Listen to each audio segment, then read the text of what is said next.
king and could use a pencil, Russians were the best on the planet with it. And that's probably what gave them their start in new technologies that they've got going now. Yeah, I've often wondered if Vladimir Putin would give me political refugee status over there. I think there are a number of us that would like that. Many years ago, I was told by one of my friends, this is in '84, and she said, the United States and the Soviet Union are going to switch scripts. We're going to go underneath communism, and they're going to emerge as a free society. And we're really close to that, especially if you start looking in the last few years in the controlled media. We've got 5 people that control our media here, and we've got the most, one of the largest, freest media that has ever existed on this planet coming out of Russia. I know. I read Pravda Ru and a couple of other of the Russian English newspapers before I read any American newspapers, because that's the truth. And I'm spending a lot of time brushing up and learning my Russian so I can read technical Russian. Yes, let's see. Do svidaniya. That's the only thing I know. I don't even know what we said. I just said hello and how are you doing? Cocktail, yeah? How are you feeling here? Great. Hey, I've got an email from a listener who wants to know, how do you feel about change? Can this be changed? And could it be changed through prayer? Or could it be changed if enough of us joined in consciousness that we could make a difference to stop some of these horrendous predictions regarding the economy? I don't know about the economy, because that's pretty much baked in the cake, and that's a long-standing cycle that's completing, and you have all these people. And also, let me point out that if you were to go to a prayer or a positive emotional stance, I believe that indeed is extremely powerful, perhaps far more powerful than we recognize. However, bear in mind that the people that are out there grubbing around for money in the economy and controlling the economy at that level are extremely corrupt, and so you'd have to have an equal mass. In order to turn it around, you'd have to have an equal mass of emotional energy that would be equal to the dark side, so to speak, or slightly greater. And that would necessarily change it all anyway.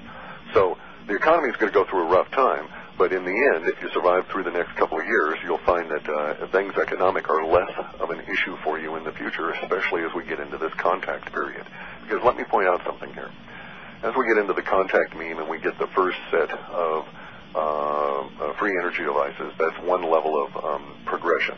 The second level of progression comes when they take that same level of free energy and use it to produce a device that then, in essence, becomes the first replicator. And it'll work at a very crude level initially, but it'll finally get to the point where it'll be able to take whole devices of complexity and replicate them down by just taking a sweep of the template, as Tom Bearden calls the diaractic sea, or the continuous creation. Once we get to the second level, then basically you have a guy with a replicator who takes and builds 2 replicators, uses one replicator to replicate the other one, and we've got 3. And he just keeps doing that and handing them out. Every time he hands one out, somebody can replicate it again, and off you go. And pretty soon everybody's got a food replicator sitting around in their house, and then we just start going to town, so to speak. Make sense? Mm-hmm. So the spread of that will be extremely rapid. It'll be unlike centralized authority and the just-in-time system we've got now, because it'll probably occur at an almost cellular level, in the sense of these self-organizing collectives that will appear over these next few years. And a lot of the self-organizing collectives are going to come into existence because of the terrific times, horrific and terrific times that we're going to be going through. We're going to have situations relative to the changes on the planet that cannot be avoided. So, getting back to the question, I think it is extremely powerful. I think that ultimately there's basically one reason for any religion, and that is humanity, and they're really the only God we have is consciousness, and that's throughout the total universe, and prayer is individual breath. And if we were all breathed together, yes, we could probably create some incredibly startling things.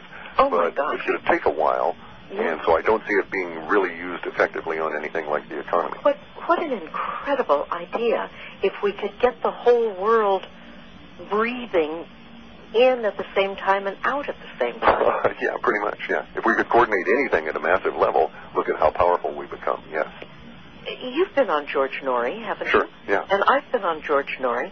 And he does those marvelous experiments, yeah. Oh, I know it. Let's email him and ask him to do it.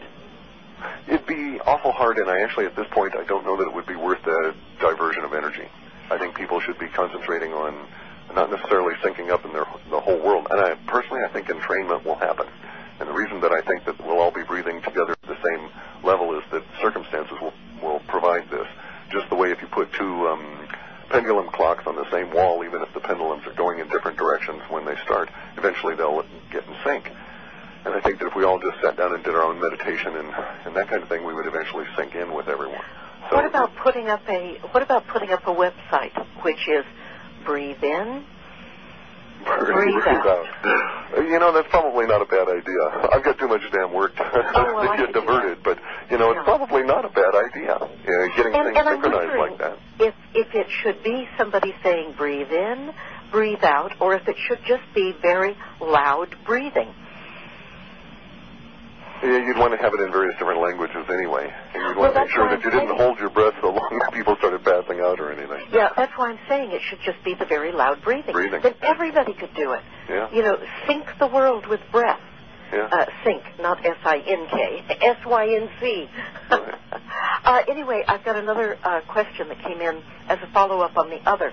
If we can't do a worldwide meditation and make a change in the world, do you think that we can do a meditation for ourselves and our family and protect ourselves and family from what's coming? Yeah, I don't think it works that way. Okay. See, here's the thing. I don't think you can protect yourself from your own karma. And I think it is necessary that we stand up as sovereign individuals, recognize that we're naked alone in universe, and that we get tough. And we say, okay, bring on my karma. Why should I try and protect myself from my karma? If I'm due to burn out some karma in this period of time, let me do it as well as I can and act as, and it may be what I keep saying to people, there's no use running from stuff. The old Swedes that we live around up here in this neck of the woods in the Pacific Northwest have a saying, and they say that, Father Time wove the skein of your life the minute you were born, and no amount of hiding in a hole will lengthen it by a single day. So, since that's the case, since you have absolutely no control over any of that, you can hide and go and move and relocate, and the next thing you know, a meteor comes out of the sky and takes you out, and your brother is standing there just perfectly fine. Yeah. So your personal karma must be faced. So I don't see it being protected from the events going forward as being a viable goal. I would rather, from a martial artist point of view, I would rather engage and harmonize and be swept along and help control the events rather than try and hide from them. Does that make sense? That makes perfect sense. So now, in terms of sitting down and getting centered and meditating, I think that's extremely valuable, and I think it provides it provides a source of energy, a battery, if you will, for yourself and those around you. So I think it's a very valuable practice, but I would not put my energy into trying to create some kind of a protection bubble. Okay. Do you know, I've got another question here. Do you know anything about the Maitreya, and what do you feel about it? Benjamin Krem. Yeah. Yet another poseur, yet another prophet wannabe. He came into my life in 1984, and he literally ripped off a lot of my friends, elderly people who truly believed in him, tens of thousands of dollars that these people really didn't have. Right. And needless to say, I have not felt very good about him. And I was really quite happy that George Norrie ended the show prematurely, saying that he gave him the creeps, so he shut him down. But that's just my opinion. I mean, there are people that I've run across that way that, their key force rankles mine for whatever reason, and so I just won't have anything to do with them. Absolutely. But yeah, there's a whole lot of that going on. You have to understand, I'm not into this cult of celebrity. I'm not into claiming special status. I'm just an old bald fart living out in the woods, and I'll be dead in, a few years, so it's not really pertinent. We all die. It's like, big deal, let's get used to this the way I and feel get on. too. And so the idea that people are out there offering you stuff that is in the realm of the supernatural, it's like, it doesn't pass the smell test. Yeah.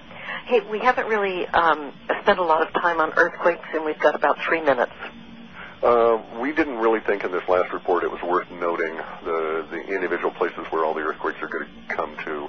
Basically, what we're seeing is a series of giant squeezes from a magnetic bubble, if you will, that our whole solar system is passing through, and that's causing all the changes in our solar system. And it's going to cause a huge level of increase in very large earthquakes on the planet, many of which will be destructive, and we may even, this time next year, be getting into a period of time where we have like 1 or 2 7.0s every day, and it just may go on that way for months at a stretch. The real problem comes for us relative to Earth changes in spring of 2013. There will be some kind of an event in 2012, but the real nasty, I think, is going to be in spring of 2013, and it may well be a giant solar flare. We have issues in these kind of forecasts that come up in our data that suggest that all is not well, although in the main, the universe favors humans, and some of us are going to get through to cause problems for the power elite on the other side of this. So it's not going to be necessarily that catastrophic, at least insofar as our data predicts. But between now and then, we're going to get into some really shaky times on the planet as all kinds of stuff goes into upheaval. Anything that you can suggest for people to do? Get a tent and a piece of property in the middle of nowhere? I don't know that that'll help. Again, if you move, you could be hit by a meteor or a rampaging buffalo could come and stomp you in your tent, and, how safe are you, that kind of thing. It's wherever the universe wants you to be, that's where you'll be, but it certainly does make sense to understand about earthquakes, and surviving earthquakes has to do with what's known as the triangle of safety. If you go and look it up, you'll see that most people that survive large earthquakes do so in triangular voids, not under things like door jambs or desks, but off on the side of file cabinets and refrigerators that can't be crushed because they're so full of stuff. So it makes sense to do that. It makes sense to have, water purification and stuff for after the earthquakes, and to be advised of all of that, but I wouldn't necessarily relocate trying to run away from them because I don't think you'll be able to. Okay.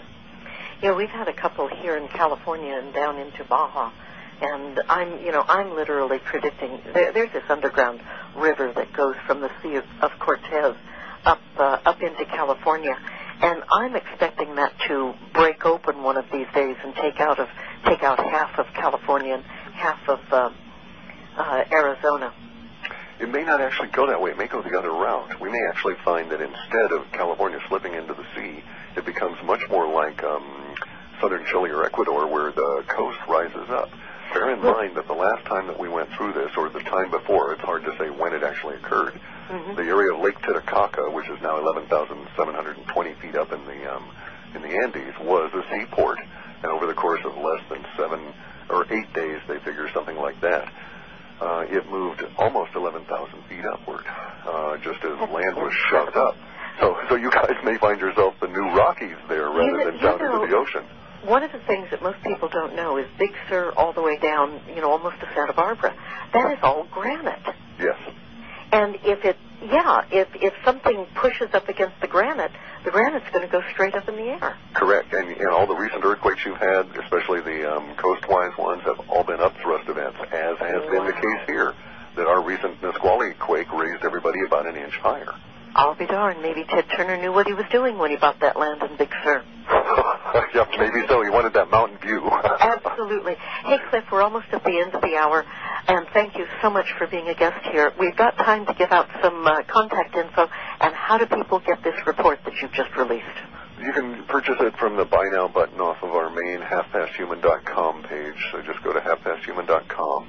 And you'll find updates and descriptions of new stuff coming off on George Uhr's urbansurvival.com daily update. He does this nice daily blog, and he puts out information of what we're doing and keeping everybody in track. And in fact, he's going to be doing a stand-up dog and pony show, as we used to say in the old corporate world. He's going to be giving a presentation here this Saturday at noon in Tyler, Texas, about how all of our technology works. Hey, everyone in Tyler, Texas. I know we got a lot of listeners in Texas.